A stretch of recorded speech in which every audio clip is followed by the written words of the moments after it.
எல்லாருமே பண்ணா மட்டும் பாருங்க, கிரிட்டு கிரிட்டு பாருங்க. என்ன கல்யாணம் பண்ணிக்கிறீங்களா? கல்யாணம் முடிக்க போறியா? நானே கட்டைப்பீடி பறக்கிட்டு பிளாட்பாரத்துல படுத்து கிடக்குற பையன் என்ன வந்து கல்யாணம் முடிக்கிறீங்க? வாவியா? நான் கேட்ட கேள்விக்கு நீங்க இன்னும் பதிலே சொல்லலையே. இல்ல, ஆமா கேக்குறேன். என்ன கல்யாணம் முடிச்சு நீ என்ன பண்ண போறா? என்ன பண்ண போறா? என் கூட சேர்ந்து கட்டைப்பீடி தான் பறக்கணும்.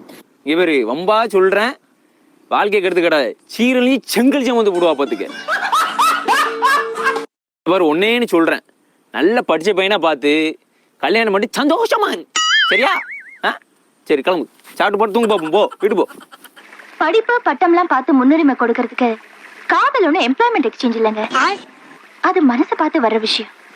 சொல்ல சொல்ல கேட்கவும் மாட்டிக்கா. எம்ப்ளாய்மெண்ட் எக்ஸ்பிளாய்மெண்ட்டுங்க என்ன கதைன்னு தெரியல.